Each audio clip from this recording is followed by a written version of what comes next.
Marcelo, let's start off on the new fund for Latin America. Very large. Why the fund? Traditionally, SoftBank has been a company that has had very few investments in Latin America, and we see it every day, the emergence of new companies, tech companies coming out of Latin America. So we thought it was time to launch a fund. We're doing it in SoftBank style, which means we want to go in with a sizable fund, with a $5 billion fund, which is actually about twice the size of all the combined funds together. Oh, is that all? Just twice the size of all the combined funds already focused on Latin America? We think the time is right. We think Brazil. Why? Yeah, why? Why is the time right now? When you start looking at the amount of venture-backed companies, there's about 200 venture-backed companies in Latin America over the course of the last couple of years. There's 13 unicorns, companies that are worth more than $1 billion. They have a middle class that is growing at a fascinating pace. It's a region that endorses technology. In many cases, it is the most important market, Brazil and Mexico, of many of these new high-tech companies. So when we look at all the changes that are going on and the amount of investment that's going in, we thought it was the right time for us to go in and replicate what has been done with the Vision Fund throughout the world. What kind of a timeline do you work with? Now, it's $2 billion is coming from SoftBank for this. You're raising another $3 billion from investors, I think, over the next few years. How long do you give yourself typically to want to invest as much as $5 billion? No, so we have commitment for $5 billion. So we're going to have a fund that is $5 billion. You're going to start off with it at $5 billion. Correct. So it is a $5 billion fund. Our goal will be to deploy it in the next 4 to 5 years. Okay. And we already are speaking to a lot of different companies. So we already have a lot of companies in the pipeline, and you should see us start to make investments in the next couple of months. And I think we have an amazing advantage when you have the name of SoftBank, who has become a very large tech investor throughout the world. We have knowledge in the market. So, and again, you have so many venture-backed companies that are ready for larger size checks in order for them to continue to grow. Yeah, I wonder about the size of the check, because obviously the Vision Fund is taken to making large investments given its $100 billion size. Are there companies large enough to sustain the kind of checks that you might want to write from a $5 billion fund? Yes, I mean, there are, like I said, there's 13 unicorns in Latin America, companies that are worth over $1 billion, and there are another 200 venture-backed companies that will need checks in the tune of $100 to $200 million in order for them to continue to grow. So, what is unique, I think, about what this fund is very different than anybody else is that we will be able to plug these companies into the largest tech ecosystem of SoftBank. So a lot of these companies that might have aspirations to grow besides Latin America, and there are some great examples of some amazing companies, then we're going to help them and plug them into SoftBank ecosystem. I would imagine people wake up who run some of these companies, these venture companies in Latin America today, very happy at hearing that there's this enormous pool of capital. I would also imagine that those who've been doing venture investing in Latin America are waking up and going, what am I going to do now? No, I think everybody's going to be happy. The most important part is to be able to provide funding for entrepreneurs. Has there been a shortage of capital, though, do you feel, for these companies themselves? Have they not been able to avail themselves in the way that they might otherwise of venture money in Latin America? Yes, I mean, traditionally, the percentage of investment compared to the GDP of the region is way too low compared to Asia and other places. However, over the course of the last year, there has been a lot of significant investment. And I look at, the few conversations that I've had is everybody seems to be very happy. Traditional venture companies were writing checks in Series A or Series B, which are smaller checks. And the fact that we're going to come in and partner with them in order to help the companies that they found, because Series A and Series B are the big risk takers who are taking risk on entrepreneurs. We come in at a later stage once these companies have proven that they have a proven business model that could expand potentially to other areas of Latin America. So everybody's very happy that we're coming in, that we're going to be able to supplement the investments that they have made and be able to provide the necessary capital for these companies to grow at the same pace that we've seen companies in Asia or in the US grow. You don't think that there's going to be that criticism that the Vision Fund met occasionally, or still does, that you're going to create a bubble in some of this venture capital and some of these names that are not going to work out but have or going to get an enormous amount of money that won't necessarily be put to a good use? Yeah. I think we have a proven track record of investing. I mean, when you look at the track record of Masa and the whole SoftBank ecosystem in investing, we are probably one of the largest, we produce one of the largest IRRs in the venture in the tech world. So we like to say that we are applying all the experience that we've accumulated throughout the years to make sure that we provide entrepreneurs with the right amount of capital to grow. So, I don't think we're creating a bubble, far from it. I think we are accelerating growth of incredible innovative companies like Uber and others that have done basically redefine the way transportation is around the world, and that's been done by the type of capital that we've been able to provide. Do you have an IRR hurdle in mind here?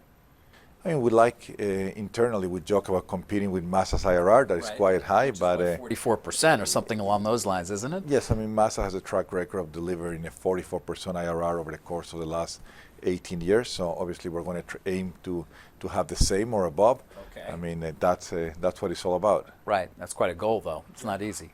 Let's move on for a moment to something you and I used to spend a lot of time talking about, and you still are, of course, which is Sprint. In the midst of trying to get approval for the deal to merge with T-Mobile. You're going to be appearing on the Hill again, I think, next week. How are you feeling about your chances of getting approval from the Department of Justice and the FCC for the transaction? We feel great because of the fundamentals of the merger, and before we embark on the journey of putting together the number 3 and number 4 player in the U.S., a deal that in the past had been turned away, we basically did our homework and understand what exactly does it take to get a deal approved, why this is good for the consumer, why this is good for competition, why this is good for the U.S. as a country, and we believe that we feel pretty certain that our deal has all the merits necessary to be approved. Hardly ever do you get a deal where the country needs a 5G network, because we are competing against China and other countries, and the combination of Sprint spectrum with T-Mobile spectrum will allow us to build the world's most advanced 5G network, no doubt. And the U.S. needs that. So that's one. Secondly, there's no competition today in rural America, as you're well aware. And the fact that we're going to build a nationwide coverage network, a 5G network that's going to bring choice to rural America, I think is definitely very positive. The fact that we made a commitment, and we got far above what any other merger has done. We made a filing committing that we're going to have lower prices, right? That goes above. And the reason why we're doing that is not that we're trying to get a merger approved. Is when you combine a Sprint and T-Mobile, you basically create an 8 times increase in capacity. So when you create 8 times in capacity, the only way you're going to bring 8 times more customers is basically by lowering prices. So it makes sense. And then we make commitment about jobs. We basically been very public to say that every single T-Mobile and every single Sprint employee is going to get an offer from the new company. So when you look at all the merits of the merger, we feel very confident that it will be the right thing to do to have a merger approved. Right. I can hear your argument, which is a very cogent one in terms of the importance of 5G, in terms of having a fully capitalized third player to really compete against the duopoly. Yeah. But that said, it's got to be the staff at the Department of Justice and the man who runs the antitrust division, Makin Delrahim, who agrees with you. And many of them come back to, it would seem, well, 4 is going to 3. That's got to be bad for the American consumer. I don't care what the arguments may be. Price competition will actually disappear, particularly given how much price competition T-Mobile, your merger partner, had brought into the marketplace over the last 4 or 5 years. What do you tell the staff if you're having those conversations and Makin Delrahim to rebut those ideas? So we have a lot of faith on the FCC and the Department of Justice that they're going to take a thorough look at everything, the millions and millions of documents that we have prepared that basically prove what we're saying. And we're not going from 4 to 3. I mean, today you have a duopoly that controls over 91% of the profit of the industry. So we're going from 2 strong competitors, we're going to create a third viable competitor that all it's going to do is stimulate competition. Again, it's more than what we're saying. Every time you go to Congress or you go to the Senate and you raise your arm, you're under oath and you're making a commitment that you're going to lower prices. Every time that we do a filing, the filing that we did at the FCC, that's a voluntary filing in which we're making a commitment to lower prices. I mean, that's usually not the case. Traditionally, you don't make a voluntary filing in order to lower the prices. And I go back and I say, it's not that we're saying that to get the deal approved. It is because it makes commercial sense when you have so much capacity, right? Imagine if you have a factory and you're able to reduce your cost of making something by 75%. Well, obviously, now you have an economic incentive to lower prices, but you'll maintain the same margin in order for you to gain market share. So we have not only an economic interest, but we're determined to lower prices in order to attract more customers from AT&T and Verizon. And every time that we've done that, every time we lower prices, we have their customers coming. Obviously, not enough, but we think that America is going to be well served by having the world's best 5G network, a viable competitor that's going to be able to lower prices. And I guess we all need jobs, right? And now the new company is going to have the ability to compete all over America into new segments. And for that, that's going to mean hiring thousands of new people. And what's your timeline? When do you think we're going to learn what the opinion is here? And not just, obviously, you have the states as well to deal with to get various approvals from, but what are you working from in terms of thinking when a conceivable close would be closer at hand? So basically, there's 4 different areas that we put focus on. One was CFIUS. CFIUS, this has already been approved by CFIUS, which is a testament that we have a great relationship with the U.S. government, and they feel very comfortable by the national security agreements that we have. 16 out of 19 states have already approved the merger, and now we're waiting for the FCC and DOJ, and we're looking towards the end of the second quarter to be able to have a decision. That's when you're expecting the second quarter.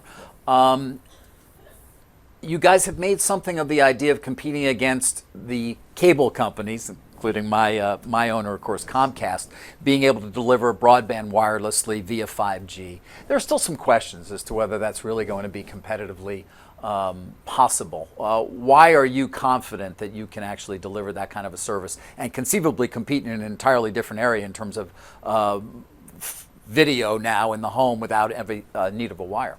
I mean, you cannot run away from what is going on around the world, and the concept of people never buying cable or the concept of cord cutters is happening all over the world, and it's happening at an accelerated pace in the US.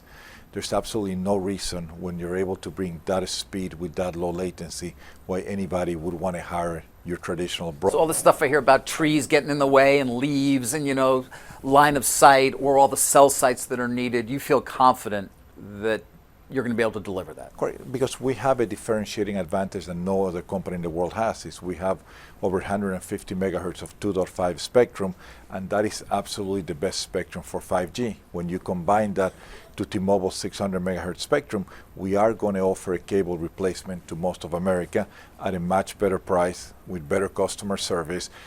So we feel extremely comfortable that not only are we going to compete against the duopoly AT&T and Verizon, but our goal would be to compete against those broadband customers that pay quite a hefty monthly phone bill to companies like Comcast and Charter. How many years do you think before there's a viable product in the marketplace, 5G, that will allow people to cut the cord, as you say, or truly cut it in terms of using just a broadband alternative? You're looking at the next 2 to 3 years in major metropolitan areas to basically have a product that is going to be superior to cable in terms of speed, in terms of latency, and a consumer is going to be able to save a significant amount of money in terms of combining their monthly cell phone bill and eliminating, what today they pay to the broadband suppliers. It will be a major moment, without a doubt.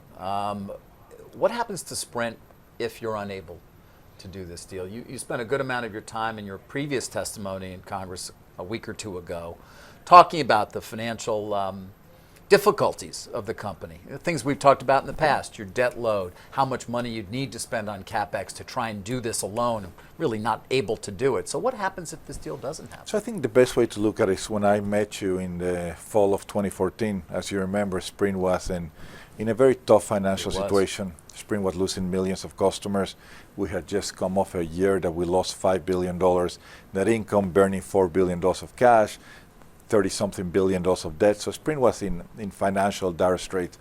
And I couldn't be more proud of the Sprint team for what we accomplished in 4 years. We put Sprint, I would say, in a stable condition, a company that stopped losing money, generating cash flow, best financial returns or result of this 120-year history.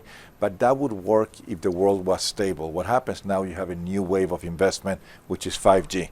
So 5G is great, but at the same time, it puts a burden on Sprint on its own.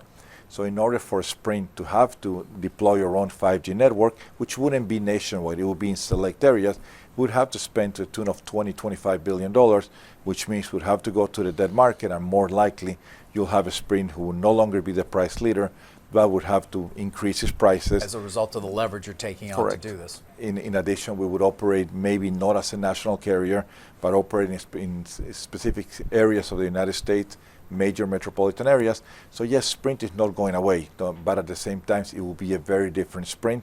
It will not be the Maverick that is competing against price, because in order for us to invest in 5G, we're going to have to basically potentially hit the debt market and yes, deploy a 5G network, but that would mean an increase in prices. Yeah. And so that's why I think this merger is just so positive for the industry, for the American consumer, pretty much for everybody. Finally, let me just come back to you for a moment. You've moved to Tokyo recently. You're no longer running Sprint day to day. You've got a Latin American fund now. You're COO, right, of SoftBank. Yes. What are all your responsibilities? How do you view them? How are they actually viewed within the organization? Yes, so it's been fascinating the last 7 months of my life. I'm the Chief Operating Officer of the entire SoftBank Group, so we manage in excess of $400 billion in assets, and it's a combination of our operating companies, or portfolio companies, or investments. I have direct responsibility for all of our operating businesses, Sprint, Arm, Fortress, or energy company that's doing so well, that's in verge of becoming the number one alternative or renewable energy producer in the world. So I run all the operating business, or I have direct responsibility for all operating businesses. In addition, I'm in charge of the new Latin American fund that we launched. And one area that we didn't mention is why I'm so excited about Latin America is we have plans to take all those portfolio companies that we have in the group, which is over 100 companies that basically need to enter Latin America. So apart from launching the largest technology fund in Latin America, we're also going to be responsible for grabbing those technology companies that do so well in Asia, in the US, and basically take them to the rapidly growing Latin American market. So it's busy. You've got a lot on your plate. There's a lot going on at Sprint.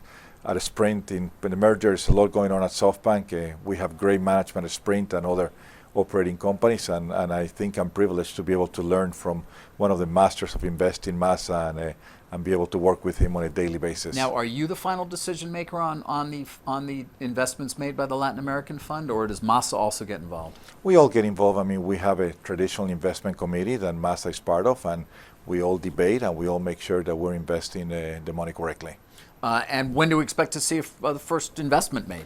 Probably in the next couple of weeks. So we have a lot of companies in the pipeline, and we'll be excited to basically accelerate and the deployment very similar to SoftBank, today SoftBank invests close to $1 billion a week.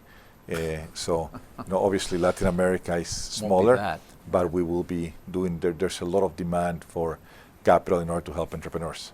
Marcelo, appreciate you taking some time. Thank Great. you. Thank you. You're welcome. Good to see you. Marcelo Claure, COO of SoftBank, and of course the man now running the Latin American fund.